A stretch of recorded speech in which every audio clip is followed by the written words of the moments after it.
नमस्कार, आपण पाहत आहात सह्याद्री न्यूज, आवाज महाराष्ट्राचा। वायफळे येथील रोहित संजय फाळके यांच्या खून प्रकरणी मुख्य संशयित आरोपी विशाल फाळके याला जेरबंद करण्यात आलाय। स्थानिक गुन्हे अन्वेषण शाखेच्या पथकाने पुणे येथे ही कारवाई केली। खुनाच्या घटनेनंतर अवघ्या 24 तासात आरोपीच्या मुसक्या आवळण्यात या पथकाला यश आलंय। वायफळे येथील संजय फाळके व विशाल फाळके यांच्या कुटुंबियांमध्ये गेल्या अनेक वर्षांपासून किरकोळ कारणांवरून वाद होत आहेत। गेल्या काही वर्षात हा वाद विकोपाला गेला होता।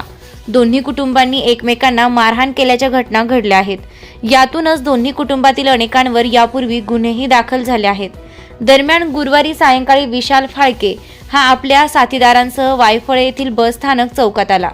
त्या ठिकाणी त्याने रोहित फाळके व त्याच्या मामांची मुले आदित्य साठे व आशिष साठे राहणार कुची तालुका कवठे महांकाळ यांच्यावर तलवार व कोयत्याने हल्ला चढवला।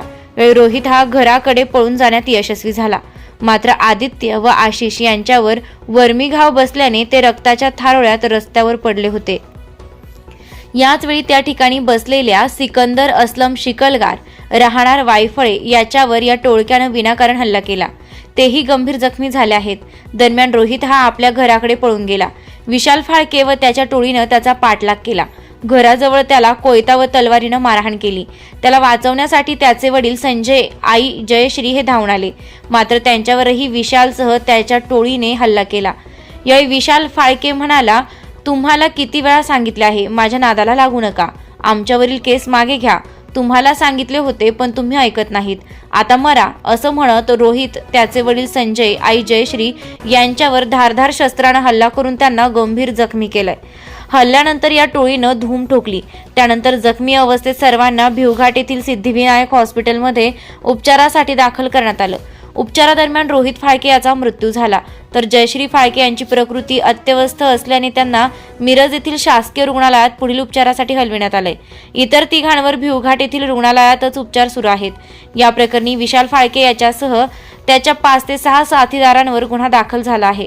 घटनेची माहिती मिळताच पोलीस अधीक्षक संदीप घुगे, अप्पर पोलीस अधीक्षक रितू खोकर, तासगावचे पोलीस उपअधीक्षक सचिन थोरबोले, पोलीस निरीक्षक सोमनाथ वाघ, स्थानिक गुन्हे अन्वेषण शाखेचे पोलीस निरीक्षक सतीश शिंदे यांनी घटनास्थळी भेट दिली आहे। जखमींचीही विचारपूस केली। त्यानंतर हल्लेखोरांच्या शोधासाठी विविध पथके रवाना करण्यात आली।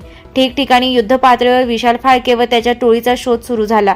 अखेर अवघ्या 24 तासाच्या आत पुणे येथील भारती विद्यापीठ परिसरात विशाल फाळके याच्या मुसक्या आवळण्यात आल्या।